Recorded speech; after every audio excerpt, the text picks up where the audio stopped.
Assalamualaikum warahmatullahi wabarakatuh.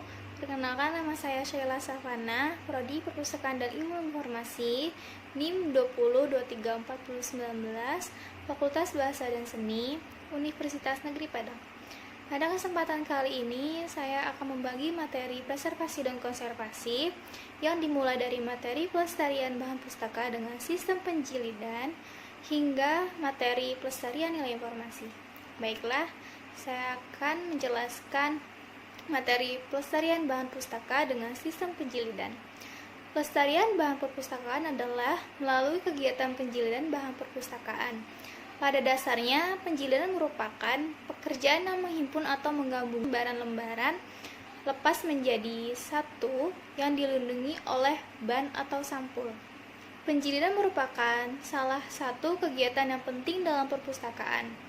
Faktor usia, kondisi ruang penyimpanan yang tidak sesuai, pemakaian yang relatif sering dan salah dimakan serangga atau jamur, dan lain-lain, dapat mengakibatkan bahan pustaka menjadi rusak. Bahan pustaka yang rusak itu perlu diperbaiki. Kekayaan koleksi perpustakaan sebagai aset bangsa yang memuat nilai-nilai luhur bangsa merupakan sumber informasi utama yang harus dilestarikan. Mengingat banyaknya hasil karya budaya bangsa di masyarakat yang perlu diselamatkan fisik dan dilestarikan kandungan informasinya. Mengharuskan perpustakaan nasional tidak saja berkonsentrasi pada pelestarian koleksi perpustakaan nasional, tetapi juga koleksi perpustakaan lain maupun perorangan. Itu tujuan penjilidan. Tujuan utama penjilidan di perpustakaan adalah untuk melestarikan bahan perpustakaan agar tetap dalam keadaan utuh dan terhindar dari kerusakan fisik guna menunjang fungsi perpustakaan dalam melaksanakan layanan perpustakaan. Yaitu tujuannya yang pertama, mempertahankan dan melindungi bentuk fisik buku. Yang kedua, mempertahankan dan melindungi kandungan informasi di dalamnya atau misalkan seperti robek, hilang, terkena jamur, halaman yang tidak beraturan. Yang ketiga, memudahkan penggunaan bahan pustaka atau mudah dibolak-balik. Pengertian istilah dan definisi. Pengertian penjilidan. Pengertian penjilidan adalah proses cara menjilid bahan perpustakaan dengan tujuan melindungi koleksi dari kerusakan. Kegiatan penjilidan termasuk dalam kegiatan konservasi yang meliputi perbaiki bahan perpustakaan yang rusak agar kondisinya bisa dikembalikan seperti aslinya. Istilah dan definisi penjilidan. Yang pertama, bahan penutup atau sampul atau cover. Yang kedua, blok buku. Yang ketiga, jahit lewat lipatan. Dan yang keempat, jahit samping. Yang kelima, jilid ulang. Yang keenam, kertas backcover atau lesak. Yang ketujuh, kuras atau karton. Yang kedelapan, lembar pelindung. Menyiapkan penjilidan. Sebelum bahan pustaka dijilid harus dilakukan persiapan dengan teliti agar tidak terjadi kekeliruan. Keliru dalam mengurutkan halaman atau tidak urut dalam menyusun nomor majalah akan mengakibatkan kerugian besar. Ada dua langkah penting dan penjilidan. Yang pertama, penghimpun. Penghimpun adalah penyusunan lembaran-lembaran menurut urutan yang diketahui kehendak, kemudian membentuk kuras atau pattern. Jika bahan pustaka berupa lembaran lepas, maka perhatikan panjang dan lebar bahan pustaka. Letakkan pada bagian kiri sehingga kalau dijilid menjadi mudah. Yang kedua adalah penggabungan. Penggabungan adalah menyatukan secara erat dan padu suatu lembaran menjadi pattern, kemudian pattern-pattern itu digabungkan menjadi buku. Penggabungan ini dapat dilakukan dengan jahitan benang dan kawat. Lembaran-lembaran lepas yang cukup banyak digabung dengan cara pengeleman di punggung. Selanjutnya, bahan sarana penjilidan, yaitu yang pertama, kertas. Kertas yang dibutuhkan untuk penjilidan mempunyai berbagai ukuran standar sebagai berikut. Yang pertama adalah kertas quenchuror yang memiliki panjangnya 61,5 dikali 86 cm. Bahan kertas ini mengandung sedikit kandungan zat asam atau pH-nya di atas 7 sehingga sering digunakan bahan pelapis atau pelindung kertas yang kandungan informasinya bernilai tinggi seperti pada koleksi buku langka, surat kabar, gambar, dan foto langka. Yang kedua, kertas casing Samson yang panjangnya 90 x 120 cm. Bahan kertas seperti pembungkus semen ini mempunyai pH agak rendah, kurang dari 7, sehingga tidak dianjurkan untuk melapisi koleksi yang mempunyai kandungan informasi yang bernilai tinggi karena sifat asamnya bisa menular ke koleksi tersebut. Kertas ini dapat digunakan sebagai pelapis, sampul, atau cover pada koleksi surat kabar. Yang ketiga, karton board yang panjangnya 65 x 75 cm dan 70 x 100 cm. Bahan yang diproduksi pada awal abad ke-20 ini sudah mempunyai ukuran standar industri seperti board nomor 20, 30, 40, 60. Board ini baik digunakan dan dipersiapkan untuk penjilitan dengan kualitas yang baik, maka tidak ada masalah dalam penggunaan dan pengeleman. Yang kedua yaitu peralatan penjilitan atau mesin-mesin. Peralatan yang dibutuhkan dalam proses penjilitan secara ideal memang banyak sekali macam dan fungsinya. Peralatan yang digunakan bisa yang modern atau konvensional. Alatnya itu adalah yang pertama, mesin potong semi otomatis, yang kedua, mesin potong manual, yang ketiga, alat potong atau board, yang keempat, mesin pembuat board atau lubang, dan yang kelima, pres buku atau koran. Yang ketiga itu peralatan penunjang penjilitan lainnya, yaitu yang pertama, jarum jahit dengan panjang jarum 7-9 cm. Yang kedua, pisang potong atau cutter. Yang ketiga, gunting. Yang keempat, tulang pelipat. Yang kelima, pelubang pusut. Yang keenam, lem. Yang ketujuh, penggaris besi. Yang kedelapan, kuas. Yang ke-9, palu. Dan yang ke-10, gergaji. Yang selanjutnya yaitu yang keempat, jenis-jenis penjilitan. Yang pertama, jilid hard atau cover. Yang kedua, soft cover.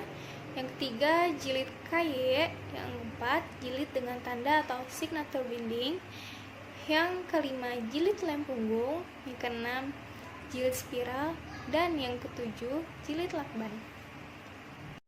Baiklah, saya akan melanjutkan materi pelestarian nilai informasi. Yaitu untuk pelestarian nilai informasi, bahan pustaka perlu dilakukan dengan alih bentuk dokumen atau ke bentuk mikro atau mikrofilm.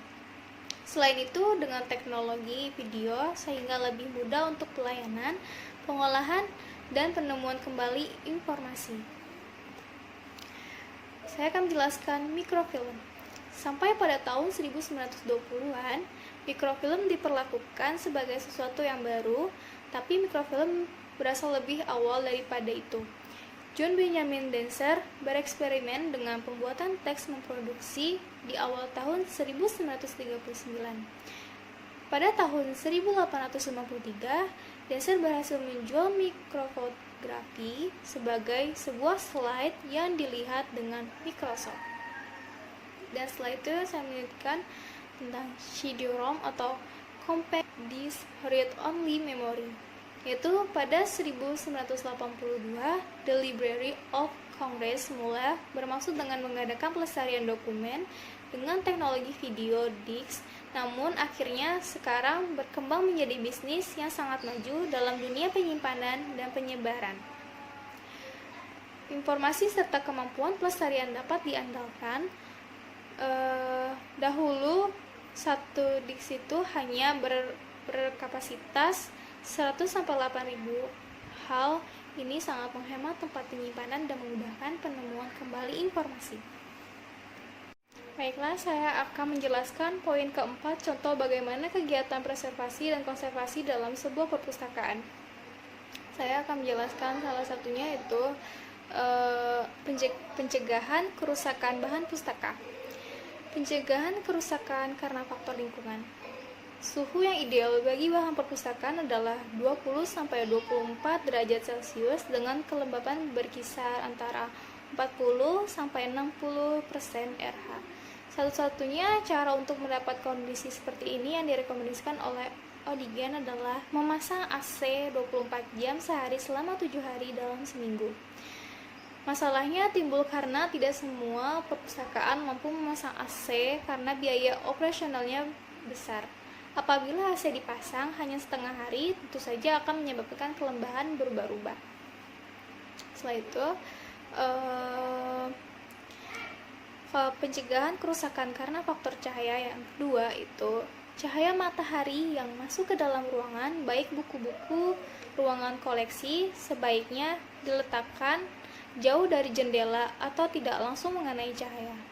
Untuk mencegah kerusakan karena cahaya lampu dapat dilakukan dengan memperkecil intensitas cahaya yang masuk ke dalam ruangan koleksi, memperpendek waktu pencahayaan, dan menghilangkan radiasi ke ruangan koleksi.